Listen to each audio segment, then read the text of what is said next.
हाय sir. Hi. नमस्ते sir. Sir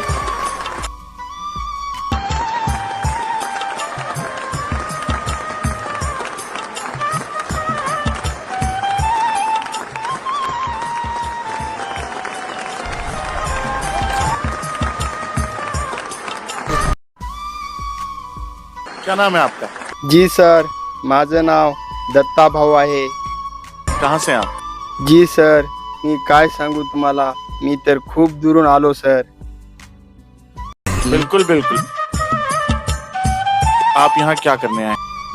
आता तुम्हाला काय सांगू सर, मी इथे का आलोय, कशाबद्दल आलोय, तुम्ही जर विचारत आहे तर मी तुम्हाला ही सगळं सांगतो सर. मी इथे येण्याच्या मागे एक मोठी कहाणी आहे सर. ती कहाणी तुम्हाला सांगणार आहे सर.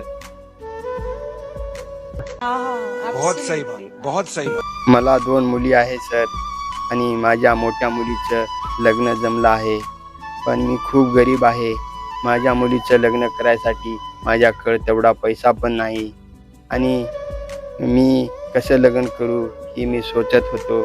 मग एक दिवस मी घरी बसून विचार केलो की माझ्याकडे जेव्हा पैसा होता तेव्हा मी माझ्या गणपताला पैसे देत होतो आणि ह्याला त्याला पैसे मागले की द्यायचं.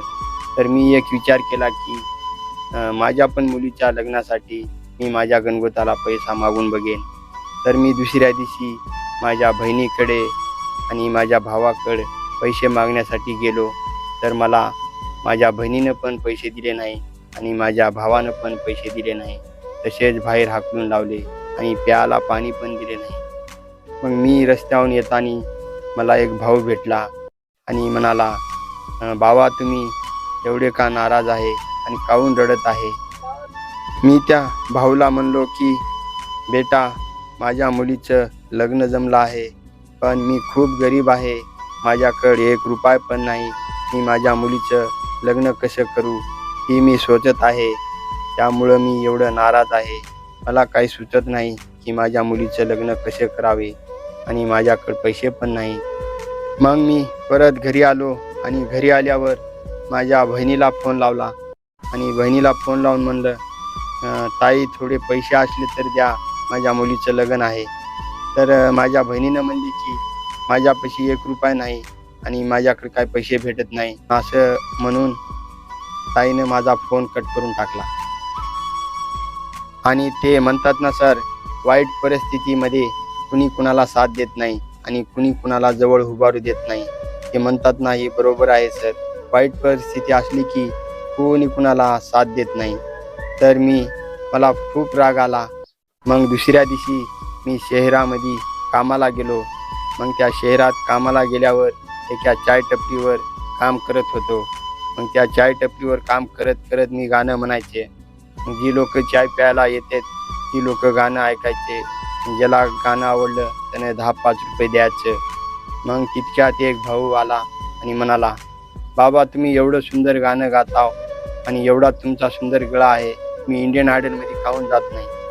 आणि म्हणाला, तुम्हाला इंडियन आयडलमध्ये गेलं तर पैसा मिळेल, इज्जत मिळेल, मान मिळेल आणि ही काम करण्याची जरूरत पण लागणार नाही. मी म्हणलं, बेटा माझ्यापाशी पैसा पण नाही आणि मी अडाणी पण आहे आणि गरीब पण आहे. मला तिथला जायला पत्ता पण माहीत नाही. इंडियन आयडलमध्ये कसं जावं मला ही पण माहीत नाही. मग त्या भाऊनं मला म्हणलं, बाबा तुम्ही हे काही माझ्यापासून थोडेसे पैसे घ्या आणि मी पत्ता लिहून देतो. हे पत्ता भाऊनं लिहून दिला. मग मी ह्या इंडियन आयडलमध्ये आलो सर. बहुत सही बात, बहुत सही बात. एक बात तो आपको ये बात हमें बतानी पड़ेगी कि लोगों का नजरिया आपके लिए बदल जाएगा. एक सुपरस्टार के रूप में आपको दुनिया जरूर देखेगी, बिकॉज इंडियन आइडल ने आपको वो मंच दिया. Thank you sir. तुमने बहुत सही प्लेटफॉर्म चुना है, बिकॉज इससे बड़ा देश का कोई प्लेटफॉर्म नहीं है. एक कंटेस्टेंट बन के आ रहा हूँ और फिर से वो हिस्ट्री दोबारा क्रिएट कर सकता हूँ. तो हमारा आशीर्वाद, हमारा प्यार तुम्हारे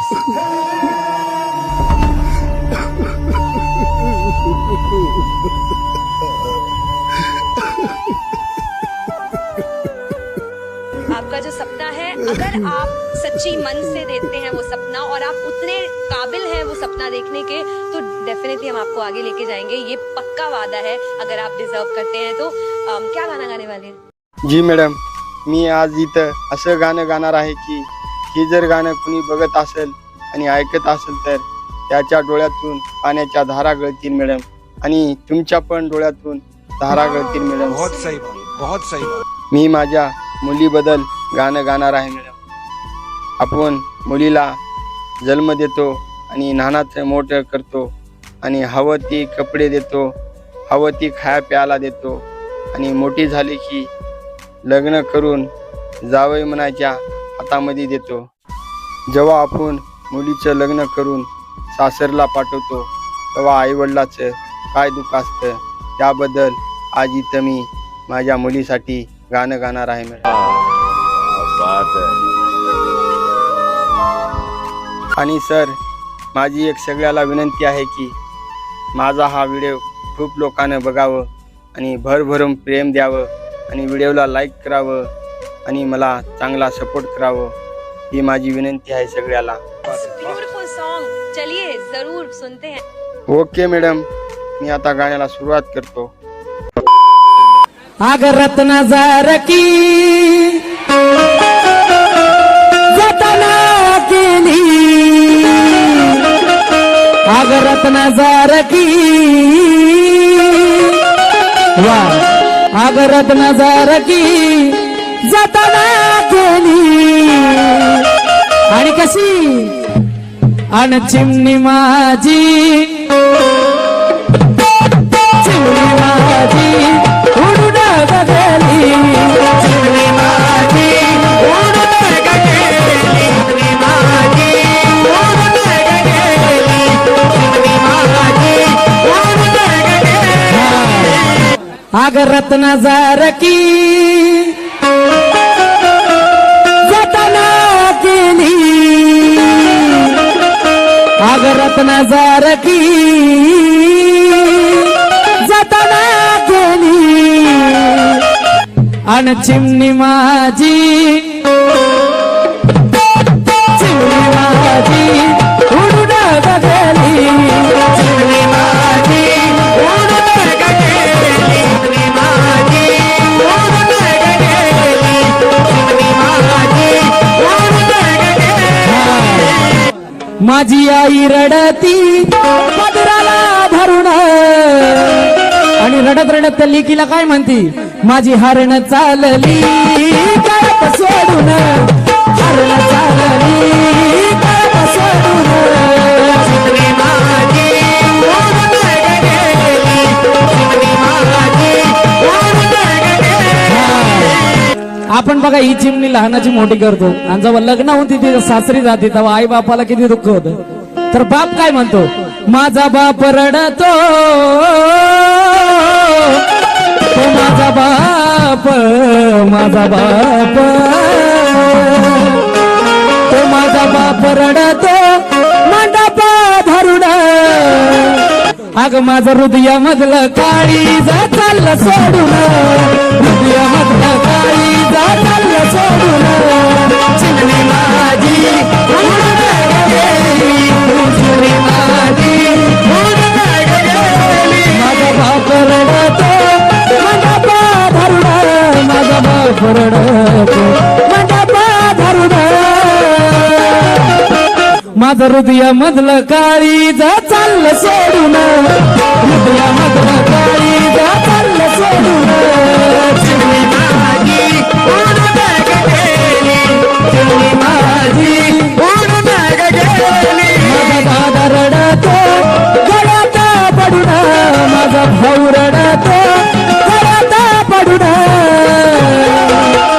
आणि रडत रडत त्या चिमणीला काय म्हणतो भाऊ, अग माझी सोन्याची भावली मला चालली सोडून, सोन्याची भावली मला चालली सोडून, चिमणी माझी उडून गेली, चिमणी माझी उडून गेली.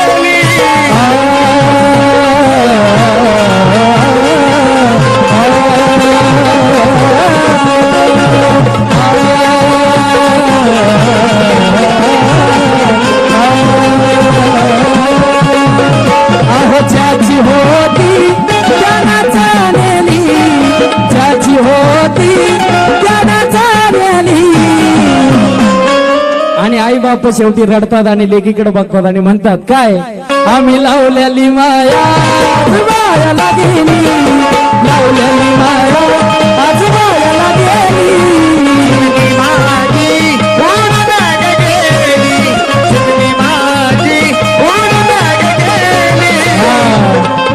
आणि तीच चिमणी जेव्हा सासरी नांदायला जाते तेव्हा ती त्या काळूबाईला काय म्हणते सांगा.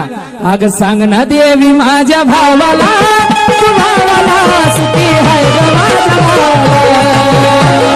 सांग ना देवी माझ्या भावाला, तू भावाला सुखी हाय ग माझ्या भावाला. सांग ना देवी माझ्या भावाला, तू भावाला सुखी हाय ग माझ्या भावाला. सांग ना देवी माझ्या भावाला, तू भावाला सुखी हाय ग माझ्या भावाला. सांग ना देवी माझ्या भावाला सुखी हाय ग माझ्या भावाला. सांग ना देवी माझ्या भावाला, तू भावाला सुखी हाय ग.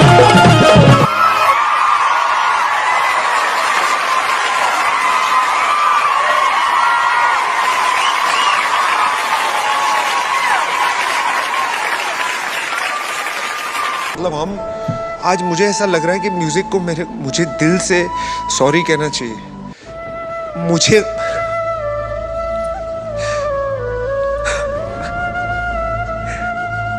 ये आज ऐसे तार छेड़ दी. इतने सालों से जो ये एक म्यूजिशियन अपनी डेली जीवन में ना बहुत कुछ करता रहता है, पर वो अपनी जो इनोसेंस, अपनी जो प्योरिटी है, वो कहीं आपने आज जगा दिया हम सब. आपने बहुत मेरे लिए तो बहुत बड़ा काम किया. मैं आपको बता नहीं सकता. मेरी आज के बाद जो म्यूजिक मैं बनाऊंगा वो चेंज होगा आपकी वजह से.